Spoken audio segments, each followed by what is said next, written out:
Bismillahirrahmanirrahim. Assalamu alaikum students. Hopefully you all are safe at your homes. Today our topic is specialized agency. Last time we discussed about the UN organs. So there are 6 principal organs of the UN. So आज हम इसकी agencies देखेंगे, यानी जो इसके organs हैं उन्होंने जो एजेंसीज तरतीब दी हैं किस वजह से, ताकि वो अपना फंक्शन जो है वो बहुत ज़्यादा बेटर वे में परफॉर्म कर सके। ठीक है, अब उसमें आपने नेम सुने होंगे UNICEF, UNESCO, WHO, world bank. तो बेसिकली ये तमाम एजेंसीज हैं जो UN के जो प्रिंसिपल ऑर्गन्स हैं ये उन्होंने बनाई हैं। ठीक है, वन बाय वन हम इसको डिस्कस करेंगे। उससे पहले हम आज का क्वेश्चन देखते हैं जी। क्वेश्चन नंबर 4 है, list the names of special agencies of the UN। इसमें उन्होंने नेम्स पूछे हैं स्पेशल एजेंसीज के। हम उसके नेम भी बताएंगे विद फुल फॉर्म बताऊंगी मैं आपको। और सेकेंडली हम थोड़ा थोड़ा सा हर एक का फंक्शन भी देखेंगे, ताकि अगर इन फ्यूचर आपको एजेंसीज के नेम्स के साथ साथ उनके फंक्शंस भी पता होने चाहिए कि वो क्या फंक्शन परफॉर्म कर रहे हैं। ठीक है, तो आंसर जो है वो थोड़ा शॉर्ट होगा, लेकिन हम डिटेल जो है वो सबकी देखेंगे। Answer is given on page number 4। अच्छा, स्पेशलाइज्ड एजेंसीज जो हैं UN की, उसमें जो आ रही हैं वो है UNICEF, UNESCO, FAO, WHO, ILO and world bank. अच्छा, स्पेशलाइज्ड एजेंसीज क्या होती हैं? स्पेशलाइज्ड एजेंसी यानी ऐसी एजेंसीज जो किसी एक स्पेसिफिक काम में उनको, मतलब कोई एक काम, उनको कोई एक टास्क दे दिया है, ठीक है, और वो उससे रिलेटेड तमाम काम देखेंगे। अब हम फर्स्ट बात करेंगे यूनिसेफ की। This is the abbreviation for the United Nations International Children Emergency Funds. ठीक है, फंड ये इसकी फुल फॉर्म है। It was organise by the general assembly. इसको जनरल असेंबली ने ऑर्गेनाइज किया था। बाकी जो जनरल असेंबली आपने फर्स्ट उसका ऑर्गन देखा था, इसको उसने यूनिसेफ को उसने ऑर्गेनाइज किया था। About which we have already read, यानी जिसको मैंने आपको लास्ट टाइम बता दिया था। The main aim of UNICEF, as you may have guessed from its name, is to provide all types of welfare to the children of the world. नाम से ही हमें पता चल रहा है UNICEF United Nation International Children Emergency Fund, नाम से ही पता चल रहा है कि ये स्पेसिफिक किसके लिए है, चिल्ड्रंस के लिए। Is to provide all type of welfare to the children of the world, यानी दुनिया में जितने भी बच्चे हैं उनके वेलफेयर के लिए जितना भी काम है वो यूनिसेफ करती है। अब इसमें अगर मैं आपको थोड़ा सा इसमें ये बताऊँ, देखें हर कंट्री में जो चिल्ड्रन का काम है वेलफेयर का रिलेटेड, वो उस कंट्री की स्टेट तो करती है, लेकिन जहाँ पे रिक्वायरमेंट होती है, जैसे हमने UN को कल डिस्कस किया था कि जहाँ पे जिस कंट्री में जिस तरह की भी रिक्वायरमेंट होती है, वहाँ पे ये जो बड़ी बड़ी एजेंसीज हैं ये हेल्प आउट करती हैं। ठीक है, obviously most of the focus is on children in the developing part of the world because they are very often without basic health and educational facilities. अब हम देखते हैं कि most of the developing parts जो हैं या most of the developing countries हैं, वहाँ पे जो अक्सर जो बच्चों की हेल्थ और एजुकेशनल फैसिलिटीज़ हैं वो इतनी प्रॉपर नहीं है। ठीक है, तो क्या है, UNICEF works in associations with government of these countries and involve people from all sections of society in its work. अब यूनिसेफ का इसमें क्या काम होता है? यूनिसेफ ऐसी सिचुएशन में क्या करती है, वो developing parts of the world, यानी डेवलपिंग कंट्रीज भी आप कह लो, या developing parts of the world, क्योंकि ओवरऑल वर्ल्ड पूरी दुनिया को देखना है। तो फिर यूनिसेफ का काम क्या होता है कि ये उन एरियाज़ की जो गवर्नमेंट है उनसे कांटेक्ट करती है, उनके साथ इन्वॉल्व होती है और वहाँ के लोगों को इन्वॉल्व करती है for better welfare of the children.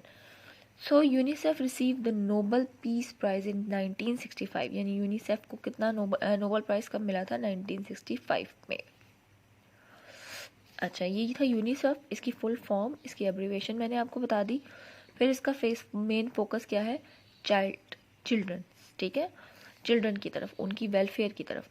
तो जो अंडर डेवलपिंग कंट्रीज़ हैं, अंडर डेवलप कंट्रीज़ हैं, उनकी जो गवर्नमेंट है ये उनके साथ इसका लिंक होता है, उनको इन्वॉल्व करती है, और वहाँ के जो और जो दूसरे लोग हैं उनको इन्वॉल्व करती है ऐसे डेवलपिंग कंट्रीज़ में जो जहाँ के बच्चों के लिए वेलफेयर उनको वो इम्प्रूव करना चाहते हैं, क्योंकि अक्सर ऐसे कंट्रीज़ हैं जहाँ पे बच्चे जो हैं, चिल्ड्रन जो हैं, वो इस चीज़ की फैसिलिटी से महरूम है।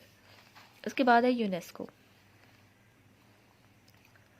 This is the abbreviation for the United nation educational scientific and cultural Organisation, UNESCO, ठीक है। ये इसकी फुल फॉर्म है, United nation educational scientific and cultural organisation.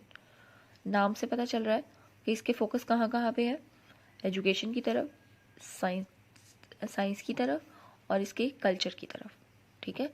किसी भी मुल्क के एजुकेशन, साइंस और उसकी कल्चर की तरफ इसका फोकस है। अब इसको जो ऑर्गेनाइज़ किया था ये इकोनॉमिक एंड सोशल काउंसिल ने ऑर्गेनाइज़ किया था। अगर आपको याद हो तो हमने ऑर्गन्स देखे थे, general assembly, security council, economic and social council, world court and secretariat and trusteeship committee. तो जो अभी हम यूनेस्को पढ़ रहे हैं तो वो किसने ऑर्गेनाइज किया है, इकोनॉमिक एंड सोशल काउंसिल ने। बैक पे जाने का मकसद ये था ताकि वो बच्चे जो थोड़ा सा भी माइंड से स्किप है या वो आज पहली दफ़ा ही देख रहे हैं तो वो थोड़ा सा इस चीज़ को रिकॉल कर लें, ठीक है। तो जो हमारा यूएन का ऑर्गन है इकोनॉमिक सोशल काउंसिल, इसने इसको ऑर्गेनाइज किया यूनेस्को को। अब इसका मेन एम क्या है, the main aim of UNESCO is to help countries of the world obtain modern education and preserve their culture heritage. अब इसका मेन पर्पस क्या है कि जो कंट्रीज़ हैं दुनिया में, जितने भी ऐसे कंट्रीज़ हैं जो जो जो इसकी जिनको ये रिक्वायर्ड है हेल्प इसकी, वहाँ की मॉडर्न यानी एजुकेशन उसको फोकस करना और उनके कल्चर हेरिटेज को सेव करना, ठीक है, प्रिजर्व करना। जैसे आपको पता है तो कि बहुत सारे डेवलपिंग कंट्रीज़ इस तरह के हैं जहाँ पे एजुकेशन फैसिलिटीज़ इतनी प्रॉपर नहीं है, या आप ये कह लो कि मॉडर्न एजुकेशन से वो बहुत पीछे है। तो यूनेस्को ऐसी सिचुएशन में क्या करती है कि वहाँ के लोगों को मॉडर्न एजुकेशन की तरफ लेकर आती है, और सेकेंडली उनको उनका जो कल्चर हेरिटेज है उसको प्रिजर्व करती है। Important heritage sites all over the world are listed as World Heritage Sites and native government receive help with preserving them, ठीक है। जितने दुनिया में दुनिया की हेरिटेज साइट्स क्या होती हैं, हेरिटेज साइट्स होती हैं जो हमारी सकाफत है, हमारा कल्चर है, ठीक है। हर हर अगर आप हर मुल्क का देखो तो हर एक के पास ही कुछ ना कुछ उनका पास से रिलेटेड उनका कुछ ना कुछ ऐसा हेरिटेज है, ठीक है, जो उनको उनके आबाओ अजदाद से मिला है। तो यूनेस्को का क्या फंक्शन होता है कि वो इसको प्रिजर्व करती है। अब ऐसी सूरत में क्या है कि एन नेटिव गवर्नमेंट, यानी वही स्पेसिफिक कंट्री जहाँ जिनका हम जिसकी भी हेरिटेज की बात करें, ये उससे नेटिव गवर्नमेंट जो है वो रिसीव करती है हेल्प, किसकी, यूनेस्को की, विद प्रिजर्व दैम, इनको प्रिजर्व करने के लिए। अब आगे एग्जाम्पल के साथ बता रही हूँ मैं। An example of UNESCO activities was when the Aswan high dam was built on the Nile river. दरियाई नील पे डैम बनाया गया है, असवान के नाम से डैम, ठीक है। ये मिस्र में है, ठीक है। अब अगर आप मिस्र का थोड़ा सा हिस्ट्री देखो तो आप उसमें उनकी एक तो जो मिस्र की आइडेंटिफिकेशन के लिए ज़्यादा चीज़ें आती हैं, वो आती हैं बड़ी बड़ी उनकी मूर्तियाँ होती हैं, ठीक है, और पिरामिड बने होते हैं, ठीक है, पिरामिड्स बने होते हैं। तो ये उनका बेसिकली हेरिटेज है, ठीक है। तो यूनेस्को ने जब इस मौके पे क्या किया, जब दरियाई नील पे असवान हाई डैम जो बना था, तो वो डैम इस तरीके से बनाया गया कि उसके रास्ते में, यानी उस डैम की बनाने में जो सेंटर का जो ऐसा एरिया आ रहा था जहाँ पे जो उसका मिस्र है उसका वो था, इजिप्ट का जो बड़ी बड़ी उनकी हेरिटेज था वो वहाँ पे आता था। यानी डैम की कंस्ट्रक्शन जो थी, स्मार्ट डैम की कंस्ट्रक्शन जो थी वो कुछ इस अंदाज से थी कि उसके रास्ते में इजिप्ट के जो उनका हेरिटेज साइट्स हैं वो आती थी। ठीक है, तो ऐसी सिचुएशन में यूनेस्को ने बहुत हेल्प की इजिप्ट की, कि उन्होंने उनकी जो हेरिटेज साइट्स थी उनको प्रिजर्व किया, यानी उनको एक जगह से दूसरी जगह मूव किया। ठीक है, हिस्टोरिकल मॉन्यूमेंट्स थे। In order to protect ancient historical monuments, they were shifted from their places, and UNESCO played an important role in that massive project. क्योंकि ये बहुत बड़ा प्रोजेक्टर था, इसमें यूनेस्को ने जो था वो एक बहुत इम्पोर्टेंट रोल प्ले किया था। जो वहाँ के जितने भी एंशियंट इजिप्ट के एंशियंट हिस्टोरिकल मॉन्यूमेंट्स थे उनको बड़े तरीके के साथ बड़े सेफ वे में उसको एक जगह से दूसरी जगह शिफ्ट किया। Mohenjodaro, Lahore fort and many other historical places in Pakistan are also listed as world heritage sites. ये एग्जांपल दिए हैं कि ये पाकिस्तान के लिए की जो हेरिटेज साइट्स बनती हैं वो कौन सी हैं। लाहौर फोर्ट, मोहनजोदड़ो, इसका जिक्र भी आपने सुना है, हड़प्पा, ठीक है, लाहौर फोर्ट, मीनार पाकिस्तान, तो ये हमारी हेरिटेज साइट्स में आती हैं। ठीक है, वर्ल्ड हेरिटेज साइट्स। यूनेस्को के बाद आता है FAO, this is the abbreviation for the food and agriculture organisation. Like UNESCO, this specialised agency was organised by the economic social council. ये भी इकोनॉमिक सोशल काउंसिल ने ऑर्गेनाइज की है। इसकी फुल फॉर्म क्या है? Food and agriculture organisation. नाम से पता चल रहा है कि इसका फोकस कहाँ पे है? फूड एंड एग्रीकल्चर साइड पे। It's main purpose is to look after the food and agriculture needs of the world. Scarcity of food is a major problem in the world as a result of a fast increase in population. जैसे जैसे population increase हो रही है वैसे वैसे foods की problem बढ़ती जा रही है। तो FAO organization जो है, यानी FAO जो है यानी food and organisation food and agriculture organisation जो है ये हेल्प करती है ऐसे कंट्रीज़ की और उनको फूड के लिए हेल्प करती है। इसका मतलब ये नहीं होता कि वो उनको फूड प्रोवाइड करेगी, इसके लिए ये होता है कि वो उनका एग्रीकल्चर सेक्टर फोकस करेगी, उसको इम्प्रूव करेगी, क्योंकि फूड बेसिकली वहीं से आनी है। ठीक है, forest and other resources. Its headquarters situated in Rome. Headquarters का कहाँ पे है? रोम में। तो ये हेडक्वार्टर्स टाइप जो बातें आ रही है ना हर जगह पे थोड़ी थोड़ी, ये MCQ पर्पज़ के लिए इंपॉर्टेंट है, हर एक का हेडक्वार्टर है। इसके बाद है WHO stand the world health organisation. इसका भी नाम से पता चल रहा है कि ये हेल्थ की तरफ इसका जो फोकस है हेल्थ की तरफ है। ऑल्सो ऑर्गेनाइज, इसको भी किसने ऑर्गेनाइज किया? इकोनॉमिक एंड सोशल काउंसिल ने, with its headquarter in Geneva, Switzerland. This organisation, इसका हेडक्वार्टर कहाँ है? जेनेवा, स्विट्जरलैंड में। This organisation provide medical help to developing countries and suggest way of preventing the spread of disease. इसका क्या focus है? ये क्या प्रोवाइड करती है? मेडिकल हेल्प प्रोवाइड करती है डेवलपिंग कंट्रीज़ को। इसके अलावा ऐसे वे सजेस्ट करती है जिससे बीमारियां जो हैं वो कंट्रोल की जा सकें। देन है ILO, this is the international labour organisation which aim to improve work condition for the labourer throughout the world. अच्छा, ILO, इसका भी नाम से पता चल रहा है इंटरनेशनल लेबर ऑर्गेनाइजेशन। इसका फोकस जो है वो लेबर से है। ठीक है, लेबर से है। ये लेबर यानी वो तबका, मजदूर तबका जो वर्क कर रहा है, काम कर रहा है। ठीक है, it was also organise by the economic and social council. इसने भी इकोनॉमिक एंड सोशल काउंसिल ने ऑर्गेनाइज किया, but is different from other specialised agency of the UN in many ways. अब किस तरीके से डिफरेंट है वो कह रहे हैं, बाकी एजेंसी से ILO का फंक्शन जो है वो थोड़ा डिफरेंट है। वो कैसे है? First of all, it was establish in 1919 में इस्टेब्लिश किया गया as a specialised agency of the league of Nations.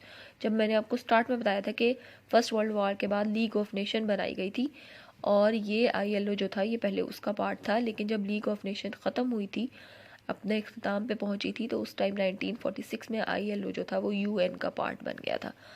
Secondly, its member states have to send representatives from the government as well as employers and workers.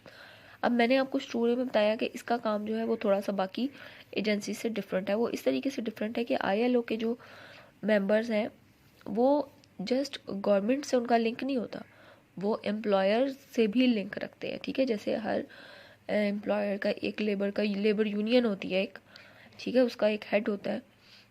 तो basically ILO का function जो है वो government से हटके government के साथ भी होता है, जिस मुल्क की गवर्नमेंट है उसके साथ भी होता है, लेकिन वहाँ के लेबर के साथ भी होता है। ठीक है, दोनों तरफ से इसका रिलेशन होता है। While the other organ and agencies of the UN only deal with the government, लेकिन बाकी एजेंसी जो है वो सिर्फ गवर्नमेंट से डील करती हैं। ठीक है, यानी चिल्ड्रन की अगर प्रोटेक्शन की बात की जाए, उनकी वेलफेयर की बात की जाए, तो वो गवर्नमेंट से लिंक है। इसी तरह वर्ल्ड हेरिटेज की बात हुई थी तो उसका भी गवर्नमेंट से लिंक है। ठीक है, यानी ये तमाम पिछली जो हमने एजेंसीज देखी हैं उनका गवर्नमेंट से लिंक ज़्यादा है, जबकि ILO का लिंक जो है वो लेबर से भी है। ILO deal with the worker organization and employer organization as well.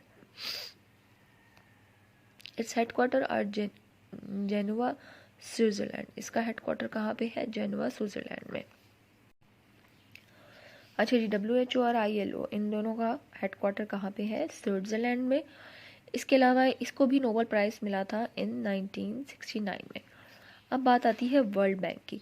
जैसे हम अपने मुल्क में देखते हैं बैंक्स जो है वो हमें हमारी हेल्प आउट करते हैं। एक मुल्क में रहते हुए, एक कंट्री में रहते हुए आप बैंक से लोन भी लेते हैं। ठीक है, वो एग्रीकल्चर से रिलेटेड भी हो सकता है, वो किसी कारोबार से रिलेटेड भी हो सकता है। तो वर्ल्ड बैंक की बात करें तो वो ये हम एक कंट्री स्मॉल लेवल पे बात करें, वर्ल्ड लेवल की बात करेंगे, वर्ल्ड बैंक की बात करेंगे तो इसका थोड़ा स्केल ज़्यादा हो जाता है। This is the short name given to the international bank of reconstruction and development. अच्छा, वर्ल्ड बैंक जो है इसको एक तरह से एक शॉर्ट नेम दिया गया है किस चीज़ के लिए? International bank of reconstruction and development.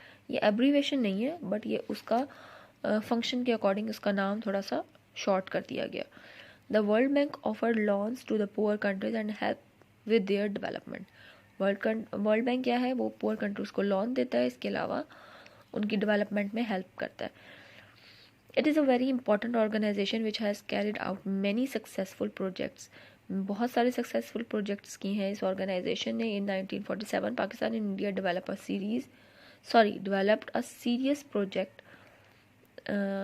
a serious dispute over the water of the eastern river of Punjab, and the dispute was carried on for more than a decade. 1947 में जब पाकिस्तान बना था उस टाइम इंडिया के साथ एक तनाज़ा हो गया था पानी पर। ठीक है, ईस्टर्न रिवर ऑफ पंजाब, वहाँ से उसका इस चीज़ पर झगड़ा हो गया था क्योंकि इंडिया ने पानी रोक दिया था। तो ये तनाज़ा जो था ये आगे भी चल सकता था अगले 10 साल तक, और इसकी वजह से माइट भी पॉसिबल कि दो कंट्रीज़ के दरमियान जंग भी छिड़ सकती थी। लेकिन but the effort of the world bank change the whole situation. लेकिन वर्ल्ड बैंक ने तमाम सिचुएशन चेंज कर दी। In 1960 India and Pakistan both agreed to sign a treaty with the world bank. World bank के साथ इन्होंने एक मुआहदा साइन किया था। उसके बाद जो सिचुएशन थी वो बेटर हो गई थी, which is called the Indus बेसन वाटर ट्रीटी। अच्छा जी, जो मुआहदा साइन किया था वो किसका क्या नाम है? वो किस नाम से हमें फेमस है? इंडस बेसन water treaty. The World Bank also provided money for Pakistan for building dams and Tarbela and Mangla। ठीक है, वर्ल्ड बैंक ने जो है वो मनी भी किसके पैसा प्रोवाइड किया है इन तमाम डैम्स को बनाने के लिए। The headquarters of the world bank are situated in Washington. Headquarter कहाँ पे इसका? वाशिंगटन में। अब इसके आंसर की तरफ आते हैं। इस आंसर में आपने हेडिंग तो दी है, पहले है स्पेशलाइज्ड एजेंसी, ये आपने हेडिंग दी। उसके बाद आपने स्टार्ट करना है यूनिसेफ से। ठीक है, फर्स्ट है इसका यूनिसेफ। यहाँ पे यूनिसेफ को आप मार्क करोगे यहाँ से, दिस इज़ द एब्रीविएशन से लेकर फंड तक। ठीक है, उसके बाद द मेन एम से लेकर आप वर्ल्ड तक मार्क करोगे, और ये वाली line as you may have guessed from the its name, ये कट कर दो। ठीक है, इसकी जगह सिंपल आपने लिखना है the main aim of UNICEF is to provide all types of welfare to the children of the world. यानी एक एक लाइन में हम उसका एम भी बताते जाएंगे। इसके बाद है यूनेस्को। यूनेस्को में आपने उसकी एब्रीवेशन फुल बतानी है। This is the abbreviation for the United nation educational scientific and cultural organisation, UNICEF, यहाँ तक। उसके बाद एक लाइन स्किप करके नेक्स्ट लाइन से आए, the main aim of UNESCO is to help से लेकर हेरिटेज तक। फिर है FAO, इसकी भी फुल फॉर्म बतानी है। दिस इज़ दी एब्रीवेशन से लेकर ऑर्गेनाइजेशन तक, फिर इट्स मेन पर्पस से लेकर यहाँ से agricultural need of the world तक। फिर आती है WHO स्टैंड से लेकर वर्ल्ड हेल्थ ऑर्गेनाइजेशन तक इसकी फुल फॉर्म। फिर यहाँ से स्टार्ट करेंगे आप फुल स्टॉप के बाद, यहाँ से फुल स्टॉप लगा के आपने फिर ये दिस टी स्मॉल में लिखा है, आपने कैपिटल में लिखना है, क्योंकि हम यहाँ से नई न्यू लाइन स्टार्ट करेंगे। This organisation provide medical help से लेकर स्प्रेड डिजीज तक। फिर है ILO है, this is the international labour organisation से लेकर थ्रू आउट द वर्ल्ड तक। इसके बाद है world bank, this is the short name given to the international bank, यहाँ से लेकर ये डेवलपमेंट तक। ठीक है, तो ये हमारे 4 क्वेश्चन का आंसर है, जो मैंने आपको सारा एक्सप्लेन भी किया, लेकिन मार्क जितना मैंने करवाया है वो आंसर आपने अपनी नोटबुक्स पे लिखना है। ठीक है, बाकी जो इसकी डेट्स आ रही हैं, जहाँ पे इसके हेडक्वार्टर्स के नेम बताए जा रहे हैं, कहाँ कहाँ पे जिस तरह से है, वो सब आपने याद रखना है। सेकेंडली ये चीज़ भी याद रखनी है आपने कि कौन सी एजेंसी जो है वो किसने फॉर्म की। ठीक है, और मोस्टली जो है वो किसने की थी, ज़्यादातर इकोनॉमिक एंड सोशल काउंसिल ने की हुई है। तो ये हमारा आज का टॉपिक है। Hopefully you understand all of these topics. Take care students, have a good day. अल्लाह हाफिज़।